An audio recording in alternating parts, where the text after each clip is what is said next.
I wanted to touch on something. Did you say that ounces? Yeah, that ounces. that's the new up and coming. I'm gonna need term. to know what that means. So once comes from the root of once comes from the word incinerate, which means like you're incinerating the tournament, you're incinerating the field, you're pillaging, you're ravaging, whatever. It's just like one of those words. And then it somehow changed to onsonerate, which makes no sense whatsoever, of course, as per the normal for all my words and lingo. And now it's just once. Once again, we've high quartered for the button, and the button will begin in seat 8. So it's good to once. Our ante is at 40,000. We have 12 minutes remaining And at this level. lastly, we have, you said his name is Mike. Yeah, he goes by Mike. Mike Wolfson from Brooklyn. He's got 10 bigs. He's the shortest stack. He final tabled the Borgata Pocket 5's Open main event this past summer for his biggest score, 13K. I think that's when G-Bar won. And he I played that. That was fun. Did you? Yeah, it was really fun. It was like a 400 or something at Borgata, and it was like half the people were Pocket Fives people that are like meeting for the first time because they just talk to each other on message boards and stuff. It was kind of cute. Thanks.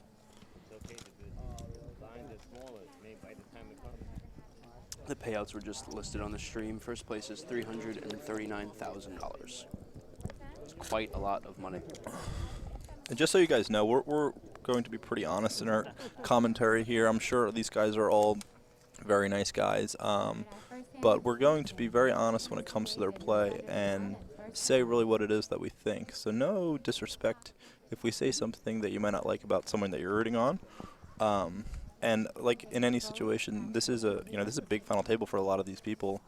There's a lot of anxiety, and sometimes it's going to get in people's heads. And sometimes people aren't going to be able to play that the way that they normally want to play or would play had there not been so much pressure and tension. Looks like we have the first hand here. Brian. Kicking off the action. And Edgar both fold. Action is to Kenny, who is reaching for chips. Looks like David has pocket kings in the cutoff. And he's starting with about 20 bigs. So this should be interesting. And it looks like he's elected to throw in a raise. Oh, that's David Hahn. Oh, my mistake. David Hahn, not David Freed. And he started the hand with 35 bigs.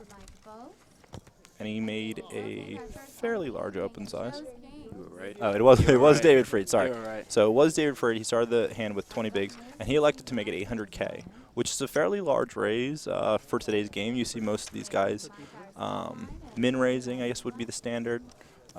As per the past couple of years. So he elected to make it 800K, which is over 2.5x. Just shy of 3. Can't do that math, though. I couldn't tell you exactly what it is. And he takes it down. I would prefer a smaller size raise. Especially because he showed his hand after also, so now it's like if he wants to raise with anything more marginal than kings, he's going to have to make a really hefty raise. Yeah, not a big fan of showing. Or smiling at the table. Or smiling. Yeah, I really like to look like a robot, not talk to anyone, and just mean mug people. Oh. Smiles are overrated. Yeah, I mean, they're playing for a lot of money here. Elevator fold. Young folds. Matt announces a raise of $675,000. Matt Schafman picking up the ace-queen DD. Brian is out. Edgar is out. David is down. Raises to 675K, so more of a min-raise-ish type raise. I like that sizing. Kenny folds as well. That's actually my standard on sites, 2.25x. He is down in small blind fold.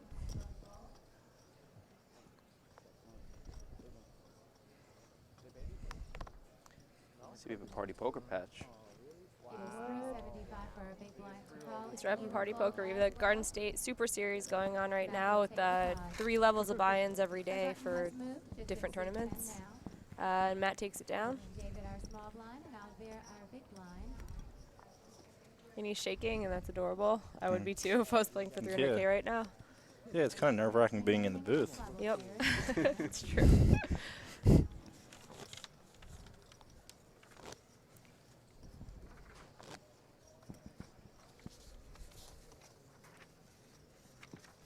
It's interesting. I'm interested to see how these guys are going to play. I'm hoping honestly, that we can see some guys mixing it up a little bit.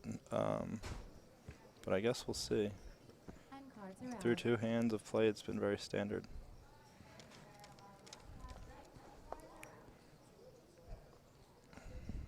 Action as to the young who is under the gun.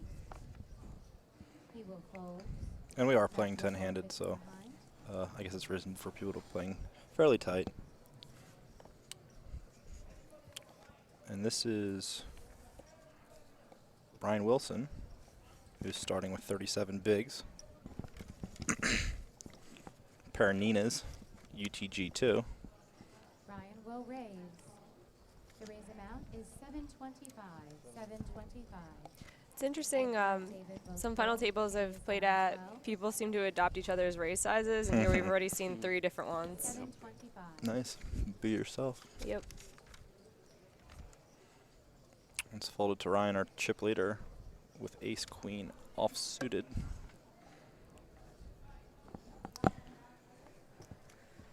Ryan will call. And Mike folds. And he now flats. small blind. How do we feel about this flat, guys? What is he? Brian opened On 37 bigs. 37 effective, right? Mm-hmm. I mean, I'm 3-betting here I'm- just because I'm- of ICM that's reasons. exactly what I was just gonna say. There's 2 short stack. There's 3 short Three stacks. short You have to stacks. Fold. take control of the hand and 3-bet, and then Brian hates his 9s after a little while of thinking about it because he can basically make 3 pay jumps without doing anything. Right. Blind folds as well. And Elver's playing tight, making the fold, which I actually like, the fold with 7-6 suited in the big blind. Our flop is 6 I would of be guarding diamonds, those chips. 5 of hearts, deuce of diamonds. Ryan is first out.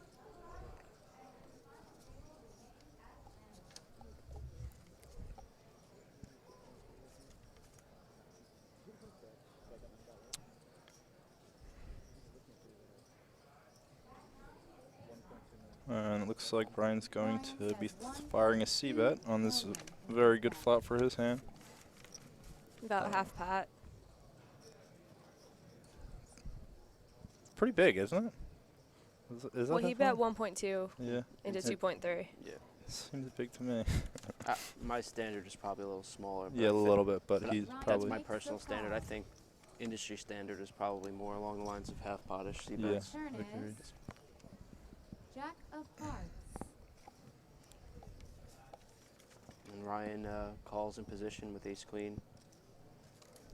Has a backdoor diamond draw, as well as 2 overs to the board. And position. And what are you thinking now if you're Brian? What kind of range are you giving his opponent? Probably, I mean, I would be thinking that he could have anything 7s, 8s, or 10s that he may not have 3-bet free, but like his range is probably more likely flush draws and big cards. Mm-hmm. Ryan does check back to ace queen rather quickly in position. Yeah, and I think this has got to be a bit of a scare card for Brian. Him checking back the turn, he could easily have a small pair like 4s or 3s. I mean, I guess he could have some sort of backdoor hearts. In actuality, it's probably not that bad of a card. Yeah, I like betting around half pot for value, maybe a third pot. Ryan declares 1.75.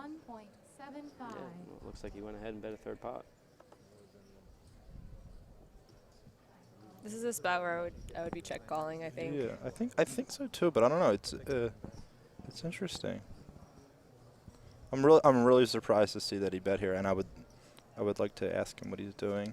Like what exactly his plan Yeah, like what his is. thought process is. Like Alex, I know your thought process would be to get some thin value, which is great. But if I had to guess, I would say that maybe he's not doing that, but we'll see.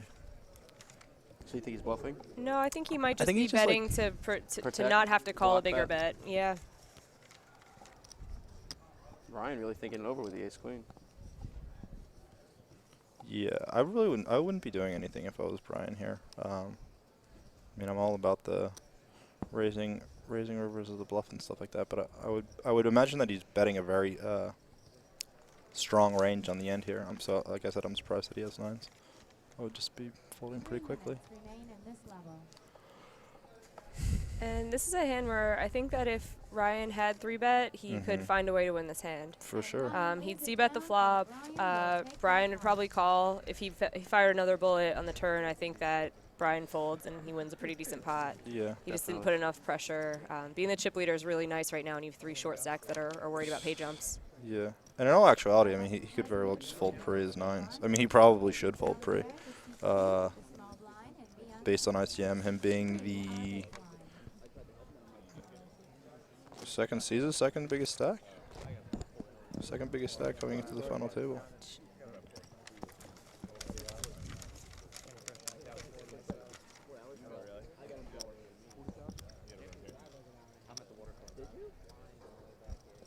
And cards are out.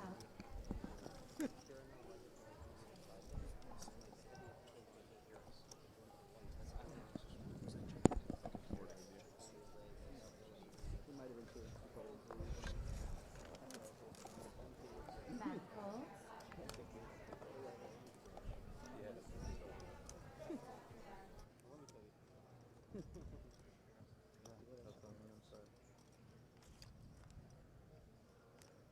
Action is on Brian, who is still trying to stack up his last pot, and he will lay it down to proceed with his work.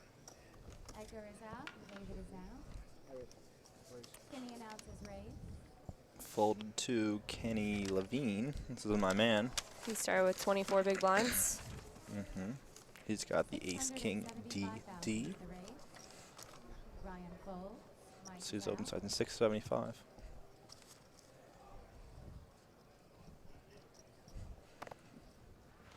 David folds.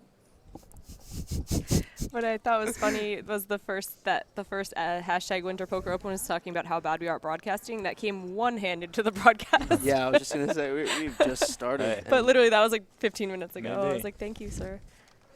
we're off to a good start. We got a fan, Jonathan E. Coet, at The Real Coet. Big supporter of ours.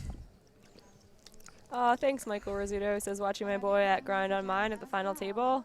And he called me lovely. I'll take it after the insult we just got. But Take anything at this point. yeah, For one. seems like a lot of my friends know Ryan Jones too. He's been around a while. Oh, okay. Will be our last hand at this level. So Kenny Levine takes it down with the ace king of diamonds. Nothing really to talk about there. 40K and Although I did see Young Yu with the 7-4 diamonds looking like he wanted to do something. So I'm going to make a prediction as to say that we're going to see him 3-betting light at some point in this tournament.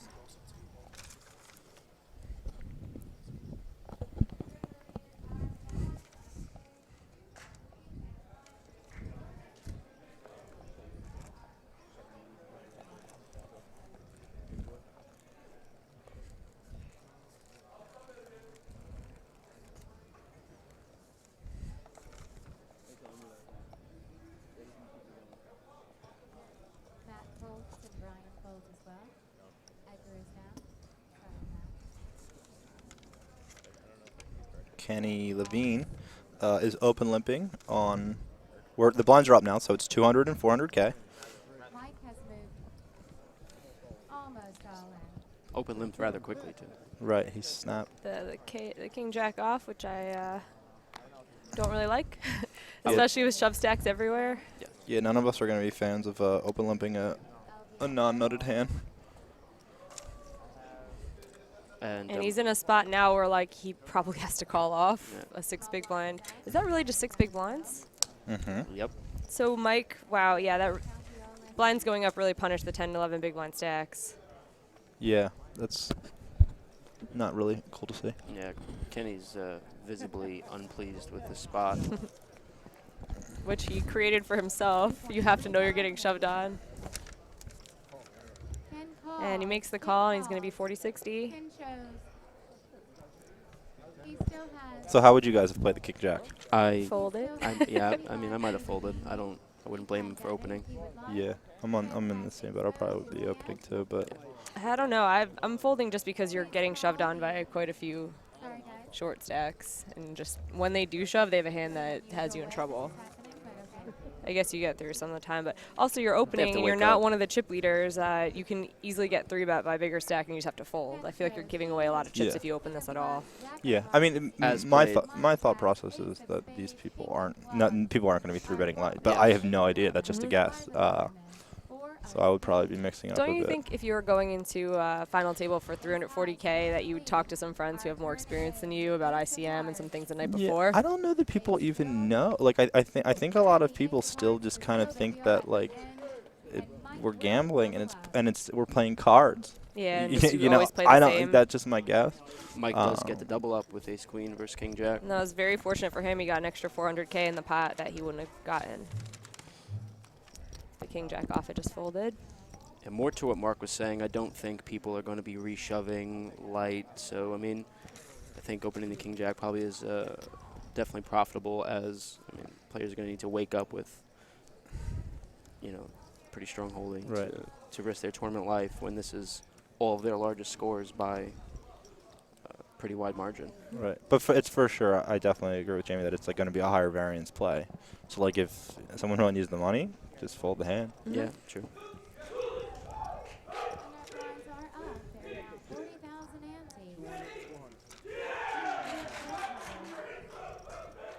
Once again, a 40K ante, 200, 400.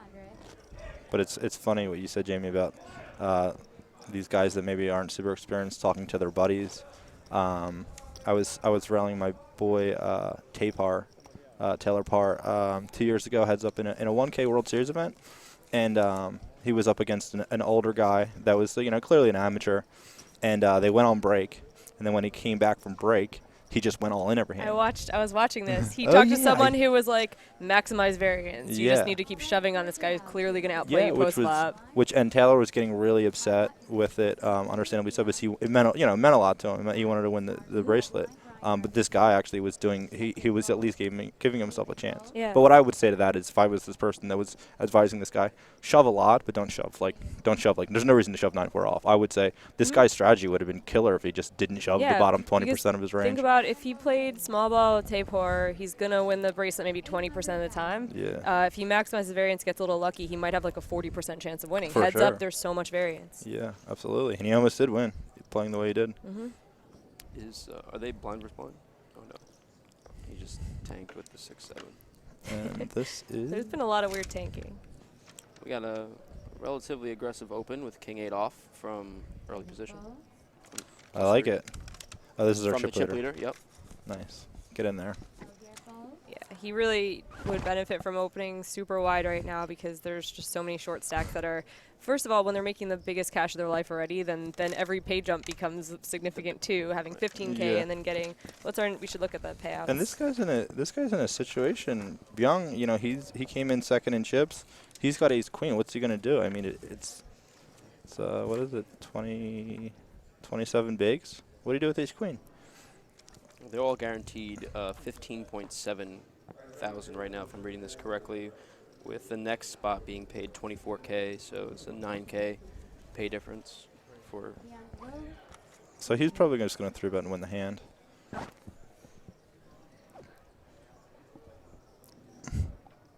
million exactly. Small blind fold. Which I like, of course. And Ryan lays it down. I definitely like. I don't like flatting these type of hands. There's really no reason. There's no upside. I don't think of it at all. Puts you in bad positions post flop when you hit a piece and you just really don't know what to do. And the chip leader has all the advantage post to be able to push him around. Yeah, exactly. Our button has moved. It now belongs to the mat. And nice play there by Byung. He takes it down. So a little bit of a rocky start for our chip leader.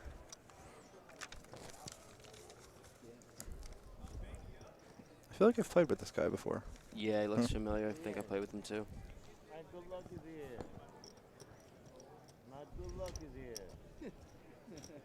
How would you be playing though, coming into this final table? So let's assume that you're coming to this table with like average like middle of the pack, something like 30 bigs. So give us your strat. Mine? Yeah. I mean, I would definitely be taking note of the short stacks. Me personally, Alex Rocha at this final table, Mhm. I would probably be mixing it up. I mean, I have a little more final table experience than these other players, and while the money is definitely significant, I wouldn't assume that. I would imagine that it wouldn't be my last final table or first final table, and I just would be a little more comfortable than my opponents, allowing me to maneuver my stack well, in my opinion, and put pressure on people that I know are caring more about their first live final table, Right. the live stream, and the money considerations. Speaking of which, you got 96 in this tournament? I got 96 or 94th. That's I don't pretty know. crazy, considering both of you guys cashed, Yeah. considering that you were doing the live stream. Yeah. I would rather be on the final table than the live stream. But Whatever, Alex. I don't want to hang out with you either. yeah, no, I'm enjoying myself. All right, so we got an open from Kenny, who is now pretty short, I think. He started this hand with, do we know? I think 5. Yeah, about 5.2. Honestly, 10-handed, I mean, I don't think it's the greatest open in the world, but I don't hate seeing it. I don't hate raise folding with this stack there, like a lot of people probably do. I don't know. I think it's close. I think it's probably best to honestly open fold, but I don't hate seeing it at all, and I wouldn't berate that play. So here we do have the payouts.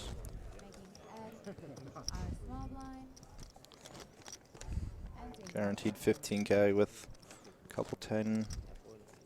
I think 10K if I was jumps. coming in as a middle stack, it would all depend on what seat I got, Mhm. who's to my left. There are some short stacks that could open. If I have Ryan to my left, it would really be bad. Then all of a sudden you're kind of handcuffed and you have to just wait it out, make some pay jumps, and then start to play.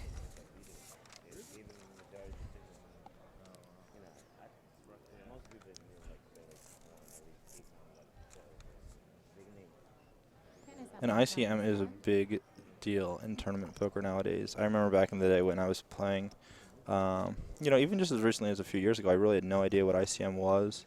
And I really just played tournaments to win. Wow, Kenny mixing it up with a limp under the gun with jacks. How do you guys feel about this? It's not something I would do personally. I don't know his overall game plan. And I guess he's been playing with these other 9 players. He knows his opponent's tendencies. Do we see who? Better than He mine. limped the king jack off too, so it's Yeah, kind that's of kinda like awesome. it's kind of Yeah. good. Yeah, like Who he's folded gonna ace be jack? limping. He's immediately bouncing. Sorry, we're kind of new at this, but someone folded ace jack. I feel like a few seats Yeah. over. Which like to me, if I was at this final table and I was like a bigger stack, I wouldn't assume this limp was like Oh, here we snutted. go. Might have Right. fireworks here. And we have Matt Schaefman, sorry. Now we'll kind of see what Kenny's intention was when he reacts to this Yeah. raise. If he just gets it in, then he was trapping. And if not, he was just like, I got jacks. Let's see if I can hit more jacks. Yeah. I think he has 11 big blinds total. I think he's Yeah. got bad intentions. I think I like his intentions for this hand. If I had to guess, I think If that he was he's, trapping if he's a excited bit. to get it in, we'll see. Yeah. Let's look at his face. Yeah, we'll see. Action is on David, who is our big blind. I'm not sure he could do anything else but move all in once the action's back on him. And this is right. It's actually on David now. He's thinking. Yeah, and he's tanking. I mean, 10-8 suited is the best hand ever. However, He's in a real rough spot though, with the limp under the gun. he can't play Um, this hand. Yeah, and even if he wasn't, he's really in no position to be calling 3Xs, even from the big blind, with how short he is and stuff. So I think we're gonna see a fold. Would like to see a fold. Yeah, There you go. There you go. that might be a little bit of a big blind. Don't is he raise my gonna big call? blind type Don't thing. call. Looks like he's He's snap gonna flatting. call. So we got Kenny All right. So now I don't like it. flatting. And he's not Hands so like pretty. 9s, 10s, and jacks hold most of their value pre-flop. When you can get him in, post-flop, he gets an amazing flop, but this isn't happening most of the time. You're getting an overcard a whole lot of the time, and then you really don't know what to Kenny. do. I like Kenny's check though, given the way you played. I hate seeing just like a donk lead all in. Yeah. And Kenny calls. Matt, and if I was Matt, I would shove too. Yes. Yeah. Matt Okay, says so he trapped him post. king of hearts. Yeah. Kenny has pocket jacks. What do you guys think about Matt's just rip on the flop? You okay with it? Yeah. Because it's yeah, not like, very many. He doesn't have yeah, it's many like 8 blinds big back. blinds Yeah. total. Is 5 of clubs. Turn is the 5, giving some chop outs. River, 8 of clubs. 8 of clubs, and Kenny will double up, and his unorthodox style of playing those jacks paid off for him. If he would have gotten pre, it would have been the same thing. But as it came, he actually got it in Even better. pretty good. You know, better than it would be pre. He got it in as 31 favorite on the flop. And if we're keeping stats on the players right now, Kenny played about every single hand. Just about, yeah. Kenny. I like it. The last final table stream I did, it was as tight as possible for the first probably 2 hours. A guy who had 6 big blinds just opened muck queen jack suited in late position. And then coolered the guy the very next hand kings to tens. So I was like, he had a plan. Yeah.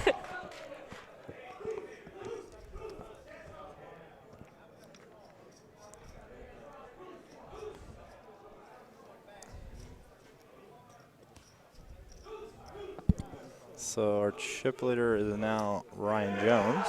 He's lost a lot of his chips. Still Ryan Jones. Yeah, and he only has 38 bigs. So like look at these stacks. Like there's not really that much play. This is definitely like a turbo-ish type structure at this point. So Just two, an 8 and a 6 big blind stack. So they're going to be getting it in. And it's really tough for the middling stacks to be able to really play poker until that happens. yeah, there's a lot of gamble here. There's going to be a lot of gamble. 48 minutes remaining in this level.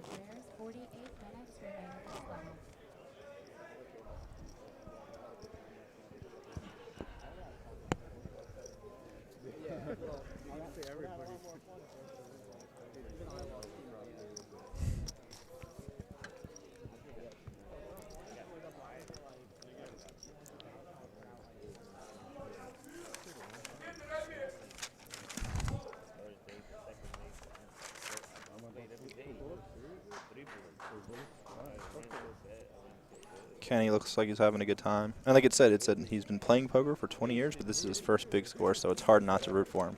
Yeah. That's awesome. That double up's worth so much money in equity. Yeah, it's a big one. So we have Mike Wolfson shoving in his last 5.5 million, which is, what's that, 13.5 bigs? It's fine. It's fine to shove. I would raise. I would just open for like minish. Thoughts, guys? I mean, I think he is, how is he in chip stacks? I missed that part. There's two people shorter than him? 15-ish bigs. Yeah. I mean, I'm a renowned nit, but yeah, I'm just shoving. Just shoving. Yeah. Yeah. No, I actually think that you might be right with that, with ICM and stuff. You don't really want, like, you don't want ace queen to decide to rip Absolutely. on you thinking maybe you're light, like, Absolutely. and there's a chance ace queen with a similar stack to yours, they should be folding because of ICM, so I'd rather just get through. Right. I think I actually am changing my mind, and I think I would say shoving's probably the best play too. It's just weird though with this ICM. It doesn't. It's like it's different than any other form of poker because, you know, you're not inducing as wide. You're not you're not going to be as balanced in your ranges just because of the sheer money at stake and the math involved. Not just the money at stake, but the math involved with it. Whereas you're printing money when other people are getting it all in with flips. That was something cool. I wrote a bluff article on ICM, and I thought I had an idea of what it was. Like, I was like, yeah, ICM, I know what this means. It's like you just toss it out there and talk about it. And then when I was actually running math on it, I'm like, holy crap, like, I call way too late. Like, when we were 5 and 6 handed at final tables, there were times I'm like, oh, I know 8s is the best hand. I got to call here, and I'm flipping, and it's whatever. And when I ran a bunch of math on it, I'm like, wow, just being a bystander, you're making so much money. When you just watch 2 other people flip, it's $5K in your pocket, and it was really crazy, like, to think I was a nit and then to be like, well, I'm actually calling off too light because of ICM. Right. And when you say running math, what do you use software or? ICMizer. It's free. It's online. Just shows you can just play around with it, like with just entering your stack size and stuff and seeing the value of it, the dollar value of your stack. Right. And you have to range people and stuff to figure out. Like, it's still, you're never going to be like, this is definitely the best play or the worst play to fold or call. But it does help you have, like, a better idea of like, how gambly you should be. Right. Yeah, I never really used any of that stuff. I definitely think that stuff is super important. Like ICMizer, I've heard a lot of good things about, and I think it's really important. But I personally have never really used any sort of HUD or Hold'em manager, not at least in recent years with tournaments. Same and same. I definitely see its benefits. I personally have not. One of my goals for 2015 actually is how to effectively use a HUD. I do not use one. I use it for like the very bare bones purposes of basically seeing how many hands I have with someone, if they're a reg or not. Kind of guides your choices against them. Oh, yeah. And then also just like pre-flop raise, like their percentages. That's it. I know people who like poker is math to them. That when they play live, they feel uncomfortable because they're just like, I don't even know what these people are doing. But I'm kind of somewhere in the middle where like when my HUD broke for a month, I probably did fine. It was okay. Like, Right. I don't know, but I think I am missing out. Yeah. We had a limp fold from Kenny there with and he has the chip leader to his left, and he had the Jack 10 offsuit. Did he open limp the button there? I think he limped the small blind and in the big blind Ryan, and he shot it up with the 9-2 offsuit, which we like that play for sure. Yes.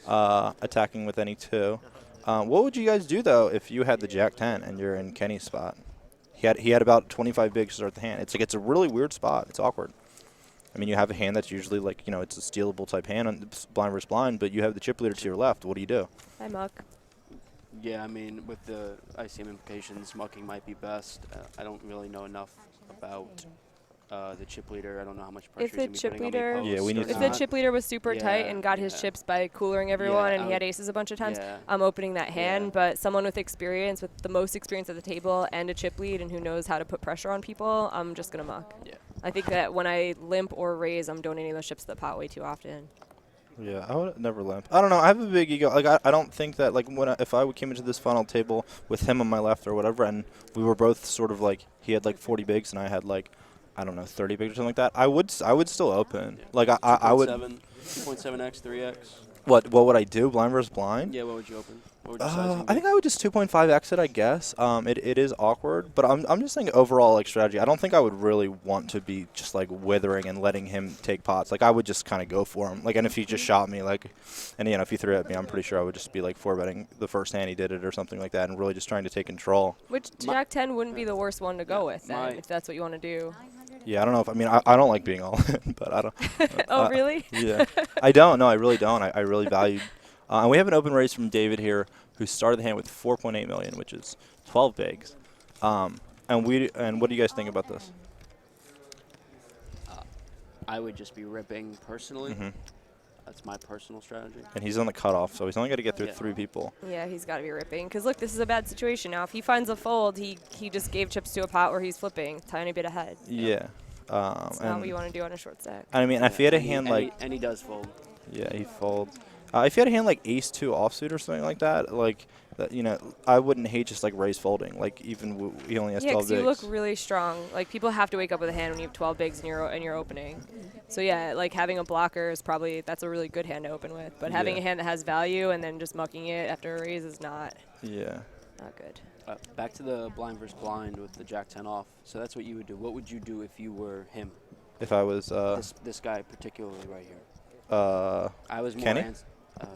so Yeah, if Or what, Kenny? I mean, it's hard to say what if if you're him, you're not Mark Curran exactly. now. You're not you. Yeah. They're not you. afraid I of would you. probably limp fold if I was like yeah. So like yeah, obviously you can't blame it. I mean, we all have a lot of tournament experience here, and like we're sitting that hand with 6s, it's just like a clear rip.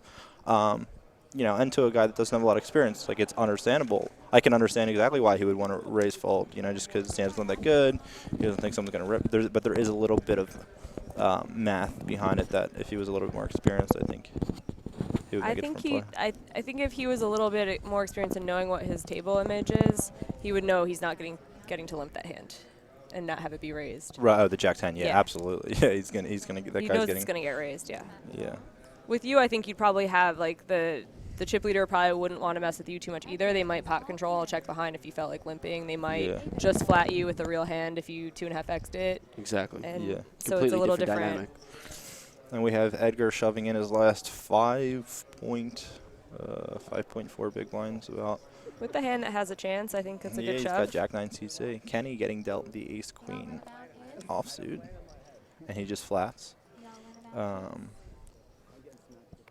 And he's flatting with about 25 bigs, 24 bigs. Exactly.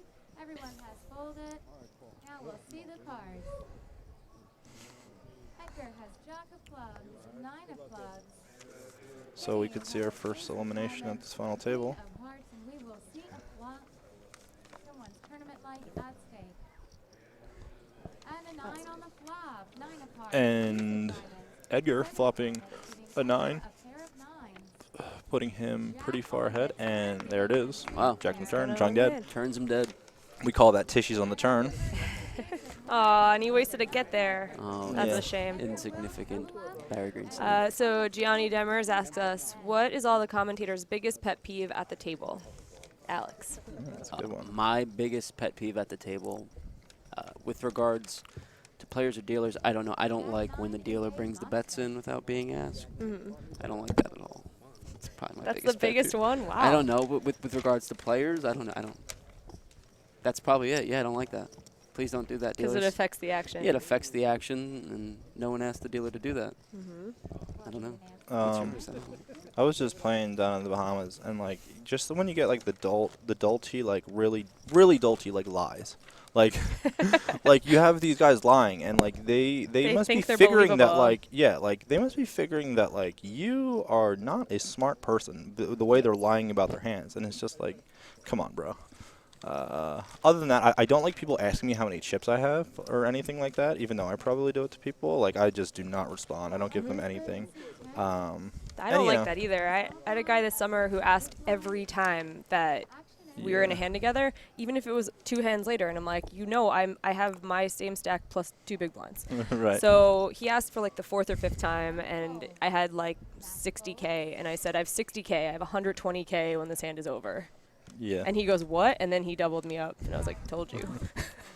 Yeah. It's kind of uncomfortable for me to be playing like in the poker world, because like it is like really cutthroat, and like, you know, we're dealing with humans here. Like, I don't know, it's uncomfortable for me to be like you know, like asking people how many chips they have and like that some sort of people stuff. do just it 'cause for it's, like- intimidation, and I think that's Yeah. kind of rude and not necessary. Yeah, I mean, but then it also when I'm in that mode where I'm really trying to play and win, like I don't, I'm being a bit of a sociopath, because it's just the nature of the game.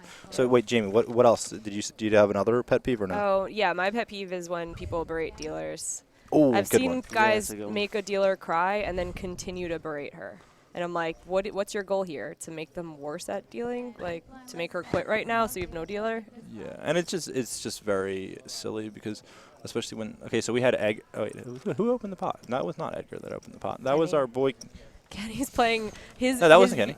I was saying, no, he has played Oh. every hand. It's Yeah. amazing. That is a really fun style to play. I really miss it. That's what I used to do. Yeah, I play a lot of hands. David, that was David Free that opened the pot, and we did not see his cards. He 2.5 exited. And then hit it from the little